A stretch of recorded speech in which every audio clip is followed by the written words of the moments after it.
All right, so we're back for another deep dive, and today we're going to be looking at something I'm really excited about, actually. Yeah. We're going to be looking at Mexico, but not just, the usual tourist stuff. Right. We're going to get into four specific states: Estado de Mexico, Jalisco Nuevo León, and Yucatan.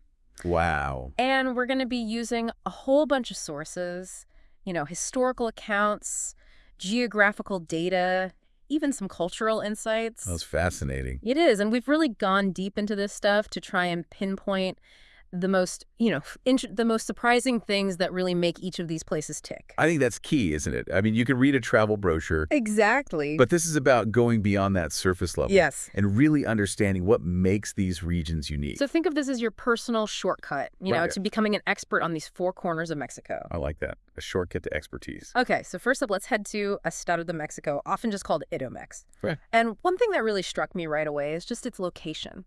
It practically surrounds Mexico City, Oh, wow. which is obviously this, huge historical and cultural hub. The heart of Mexico in many ways. Exactly. And it makes me think that Idomex must have this kind of constant dialogue with the capital. I see what you mean. This blend of, urban energy, but also these really deep-rooted traditions and the legacy of ancient civilizations. Oh, absolutely. Yeah. I think that interplay is crucial to understanding Edomex. Yeah. You see these fascinating contrasts everywhere. Mm-hmm. On one hand, you have that modern pulse, influenced by its proximity to this massive metropolis. Mm-hmm. But then you turn a corner and you bump right into these tangible reminders of its ancient past. Yeah.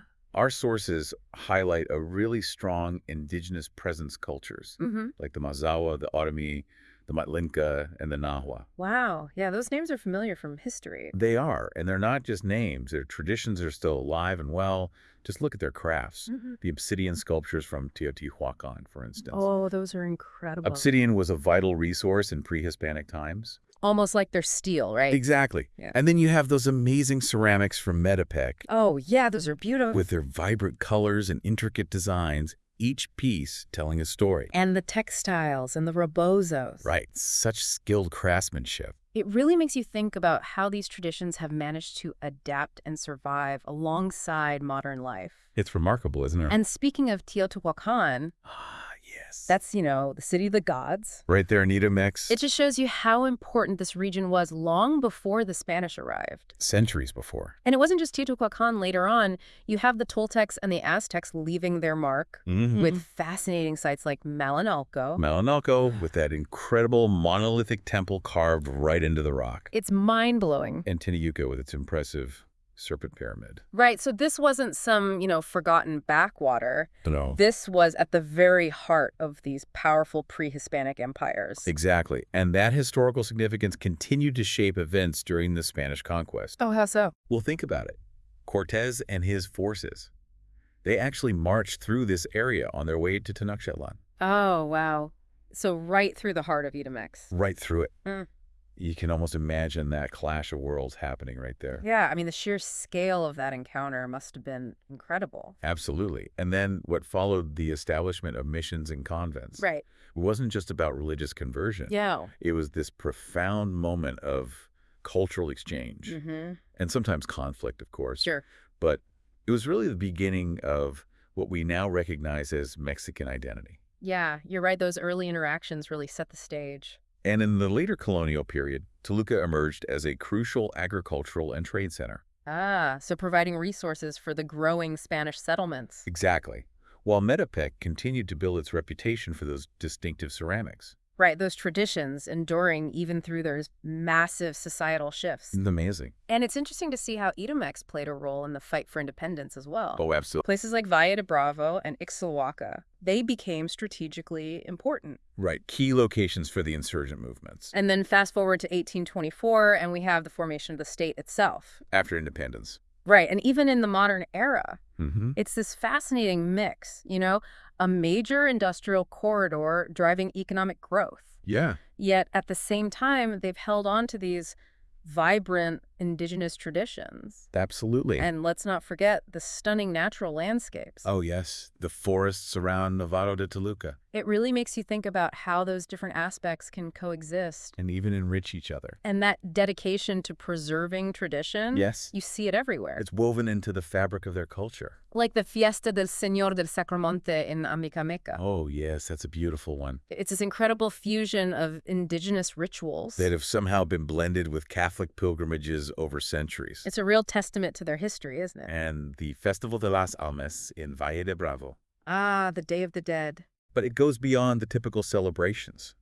No. It incorporates music and theater Whoa. and these elaborate altar installations. It sounds amazing. Is a real reminder of the depth and complexity of their cultural practices. And then you have those truly unique rituals, like the Voladores de Otumba. The flying men. That image of them descending from that high pole while spinning. Is such a powerful visual representation Of their ancient cosmology. Right, that connection to the natural world. And the Corpus Christi Festival in Metepec with those incredible Árbol de la Vida sculptures. The Tree of Life. They're not just decorations, are they? Not at all. They're intricate symbols. Representing their history, mythology, and daily life. Exactly. Each one tells a story. And even the carnival in Tenancingo, with its parades and mask-making. That blend of indigenous and religious influences again. It's everywhere. It's what makes their culture so rich. And the Temazcal ceremonies. The traditional steam baths. Such a deep connection to indigenous healing practices. Passed down through generations. And of course, that rich cultural heritage extends to their music as well. Oh, absolutely. You have the traditional forms like huapango. With its lively rhythms and improvised verses. Known for its energetic dances. And sones, which I guess vary from region to region. Yes, but they often tell stories through their lyrics. And then you have the marimba. That distinctive sound. And the indigenous music featuring flutes and drums. Connecting them to their ancestors. And in the more urban areas, you see those modern genres emerging. Rock, pop, hip hop. It's a real mix. And they have a Festival Internacional de las Almas. So clearly, music is a big deal for them. A unifying force. And they've given us some notable artists, too. Alejandra Guzman, with her rock music.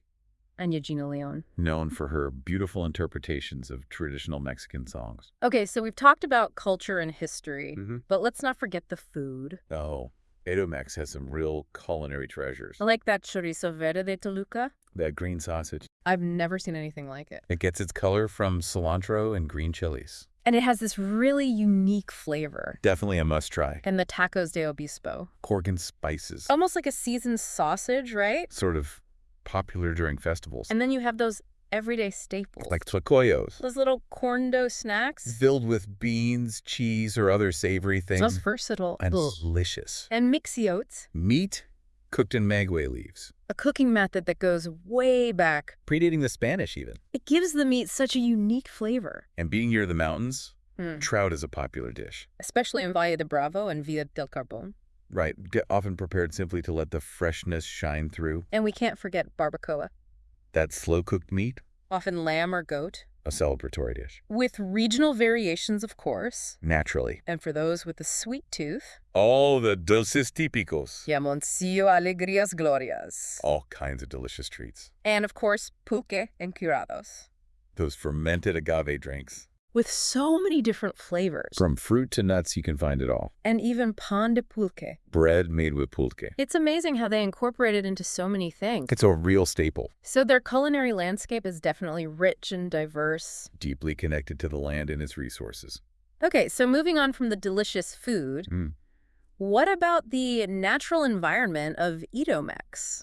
Well, it's quite varied. I imagine so. You have those beautiful pine and oak forests. Especially around Nevado de Toluca. The majestic volcano. And of course the maguey plants. Beyond their culinary uses. And for making pulque. They're almost a symbol of Mexico. Right, that resilience and adaptability. Exactly. And in terms of wildlife. You have white-tailed deer rabbits. Even pumas. In the more remote areas. Wow. And of course the monarch butterfly migration. Oh, that's incredible. Every year they pass through the forests near Valle de Bravo. A true natural spectacle. It draws visitors from all over the world. Our notes also mention golden eagles, hawks, and hummingbirds. A real diversity of bird life. And they've established protected areas. Like Nevado de Toluca National Park. And the Monarch Butterfly Biosphere Reserve. Crucial for conservation. And Laguna de Zumpango. A haven for migratory birds. It's great to see that commitment to protecting their natural heritage. It is. So when we think about the people and pop culture of Edomex, hmm one name that immediately stands out is Sor Juana Inés de la Cruz. The brilliant poet and intellectual, Born in San Miguel Nepantla, a true icon of the colonial era, and Leona Vicario, a key figure in the independence movement, who used her influence to support the cause. and Nicolas Bravo, Another independence hero. a military leader. These are individuals who really shaped Mexican history. Absolutely, their legacies are still felt today. And in more contemporary pop culture, We have Isa Gonzalez, successful actors. who's gained international recognition. And the state's proximity to Mexico City makes it a popular setting for films and television. So we see those landscapes often.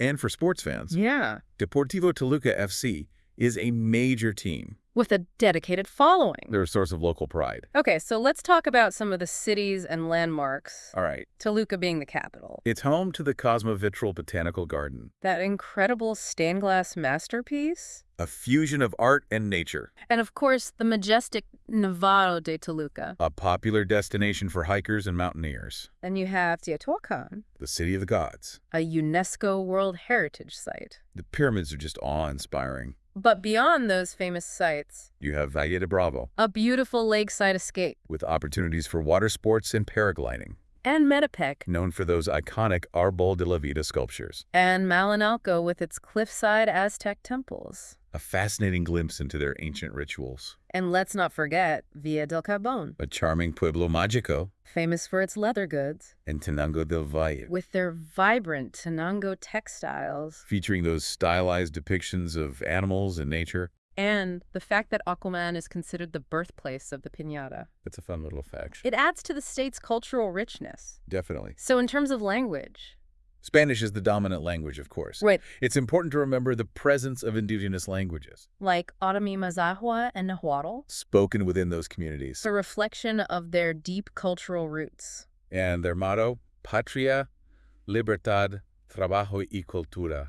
Meaning homeland, liberty, work, and culture. It really encapsulates their values. And the local slang is quite colorful. Quichito, for cool. No manches for disbelief. R for agreement. Chale for disappointment. Órale va for let's go or okay. It gives you a sense of the everyday language. And that central Mexican accent. So recognizable. It's a distinct part of their identity. Okay, so now we're shifting gears Hmm. and heading west to Jalisco. The land of mariachi, tequila, and charros. It's practically synonymous with some of the most iconic symbols of Mexico. It's the cultural heartland in many ways. Jalisco just has this, incredible vibrancy. A deep cultural resonance that's felt worldwide. So much of what people associate with Mexico comes from here. Absolutely, it's fascinating. But beyond those internationally recognized symbols, It's like mariachi and tequila, there's so much more to discover. like the Huichol culture, Also known as Wixárika, known for their intricate beadwork and yarn art, which hold deep spiritual meaning. and their Day of the Dead traditions, They're incredibly vibrant. with unique regional variations. And the architectural diversity. From colonial gems to modern It designs, speaks to the state's layered history, and its role as a cultural hub. especially with the Guadalajara International Book Fair. It draws authors and readers from all over. So historically, Yeah. Jalisco has been a key player in Mexico's development. Even in pre-Hispanic times, It was home to various indigenous groups, the Caxcan, the Huichol, the Tepehuano, and the Coca people. each with their own distinct culture. And then during the Spanish conquest, Nuño de Guzman played a major role, establishing Guadalajara in 1542. which became a vital center in New Spain. And later, Jalisco played a central role in the Cristero War. a religiously motivated uprising in the 1920s. It had a profound impact on the state. And earlier during the independence movement, Figures like Jose Antonio Torres known as El Torres, led significant revolutionary forces and of course the rise of the tequila industry. from the 19th century onwards, It's had a massive impact. both economically and culturally. The tequila root is now a symbol of Mexican heritage. And in more recent times, Guadalajara has emerged as a tech and innovation hub, often called Mexico's Silicon Valley. attracting investment and talent. It's amazing to see that evolution. From a rural economy to a modern tech center. So let's talk about their popular traditions. Okay. The International Mariachi and Churreria Festival in Guadalajara. held every September. It sounds like an incredible celebration. Of two of Mexico's most iconic traditions, And the Fiestas de Octubre, a month-long statewide celebration. with parades, music, and exhibitions. It really showcases their festive spirit. And the Romería de la Virgen de Zapopan, A massive pilgrimage on October 12th, where hundreds of thousands of people accompany the Virgin. back to her basilica, It's a deeply significant event. both religiously and culturally, And then you have the tequila harvest festivals. where you can experience tequila production firsthand. From the agave fields to the distilleries. It's a unique opportunity. And the Tastoanes festival in Tonala, with those colorful and grotesque masks. reenacting the battles of the Spanish conquest. It sounds intense. And their Day of the Dead celebrations. Especially in Tlaquepaque and Guadalajara. Known for their artistic altars and emotional atmosphere. They're truly special. And of course, the music scene in Jalisco is legendary, originating in Cocula, It's practically the soundtrack of Mexico. with iconic songs like El Son de la Negra and Guadalajara. And ranchera music, Wouldn't be the same without legends like Vicente Fernandez and Jose Alfredo Jimenez. both deeply connected to Jalisco. And while banda and norteño are popular in rural areas, It's modern artists like Mana and Belanova. who've brought the Guadalajara sound to a global audience. And let's not forget the Jarabe Tapatio, The Mexican hat dance. such a graceful and iconic dance. And Mariachi Vargas de Tecalitlan. Considered one of the best mariachi ensembles in the world. They've set the standard for generations. It's quite a musical legacy. Jalisco's cuisine is just as vibrant as its music. Miria, That flavorful stew. traditionally made with goat meat, Though beef is also popular. served with tortillas and onions. And the torta ahogada. That pork sandwich drenched in spicy sauce. A Guadalajara classic. And pozole tapatio, That hearty hominy and pork soup. often served with a variety of garnishes. And of course tequila. Made from the blue agave plant. And carne en su jugo. Beef cooked in its own juices. Served with beans and onions. And jericola. That delicious dessert similar to creme brulee. And cazuelas voladoras. Those citrus cocktails served in clay pots. And the incredible variety of street food. Agua de horchata. Tejuino.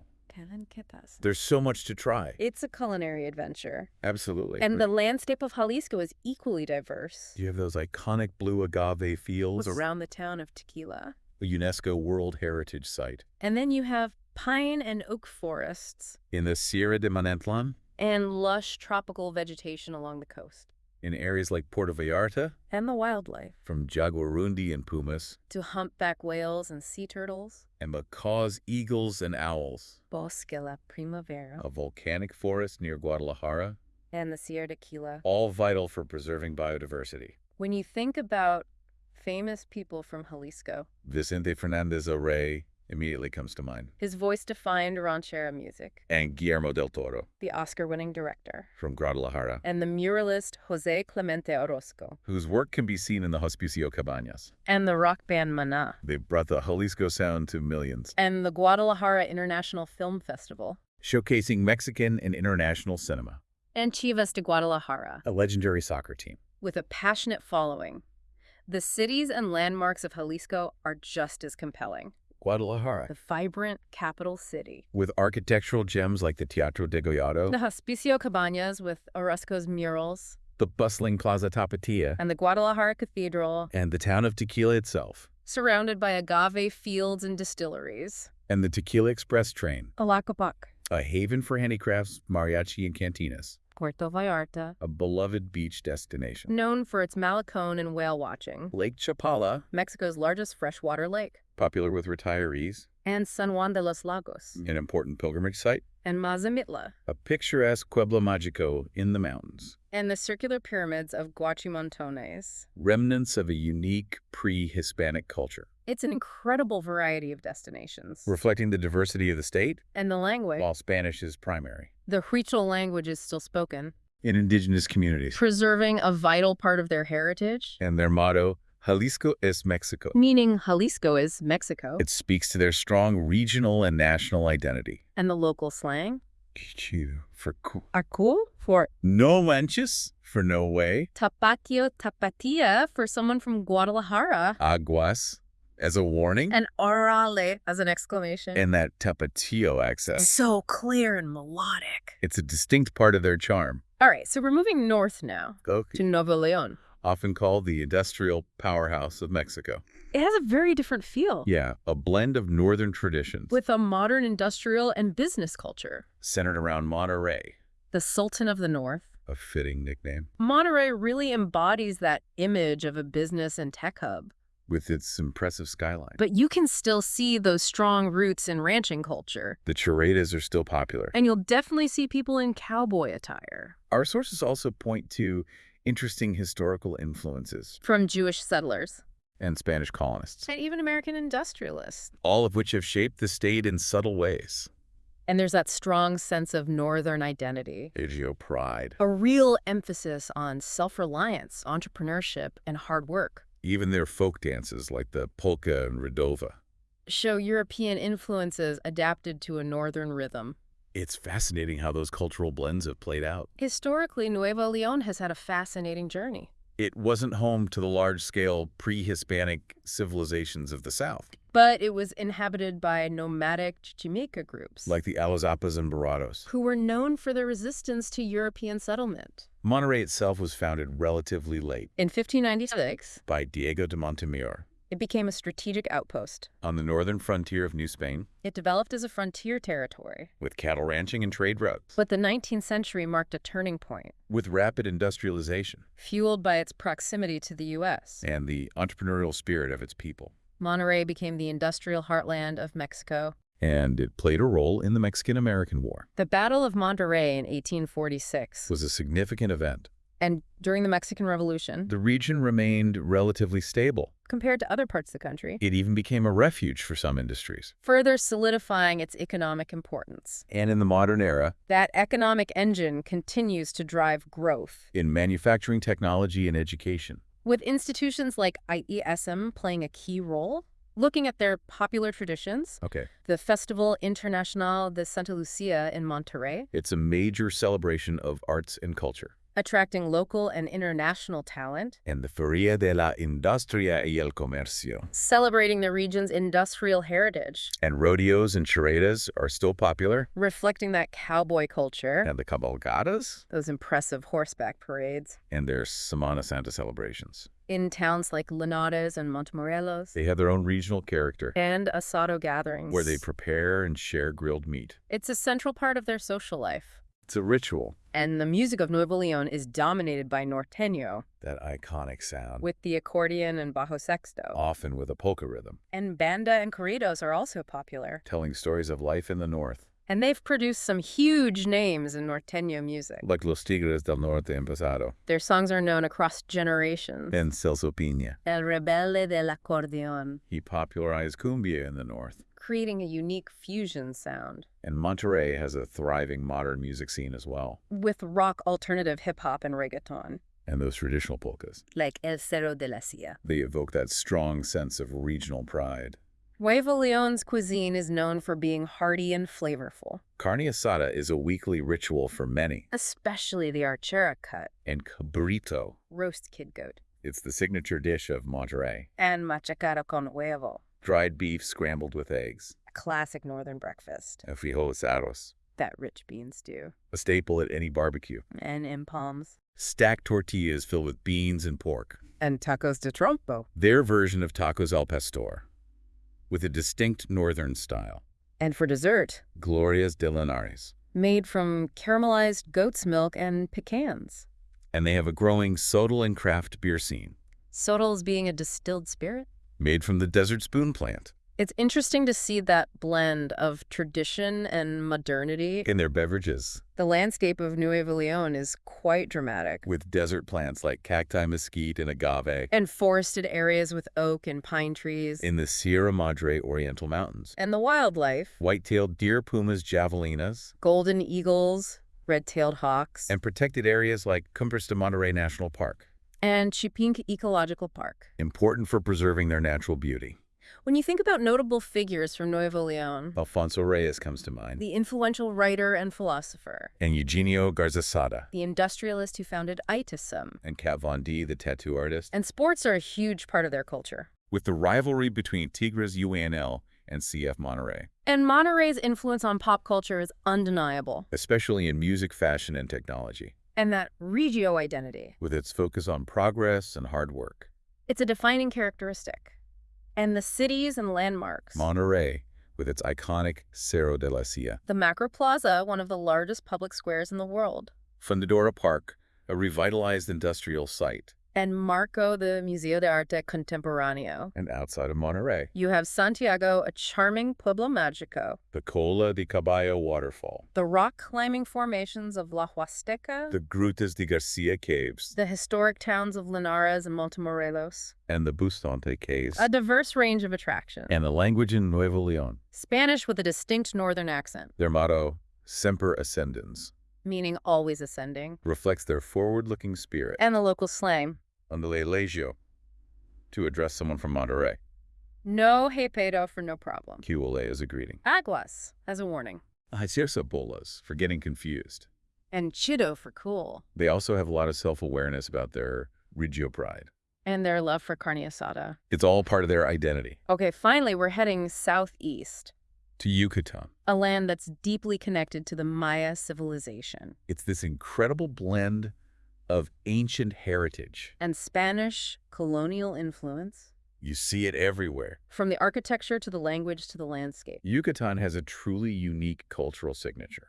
The Maya influence is pervasive. From the archaeological sites to the Yucatec Maya language. To their gastronomy and traditional clothing. The concept of mestizaje That blending of Maya and Spanish cultures. is fundamental to their identity. And the Yarana Yucateca. That lively dance with the bottles on their heads. It perfectly captures that cultural fusion. And the Henequin haciendas. Those former estates. Reminders of the colonial era. And the sacred cenotes. Natural sinkholes filled with water. They held spiritual significance for the Maya. And are still revered today. And their handicrafts. Textiles, hammocks, guayabera shirts, jippy chapa hats. All testaments to their artistic traditions. It's a rich and varied cultural landscape. Historically, Yucatan was the heartland of the Maya civilization, Flourishing for centuries. leaving behind incredible city-states like Uxmal With its intricate puuk architecture. and Chichen Itza With its magnificent temple of Kukulkan. and Ekbelam. Another impressive site. And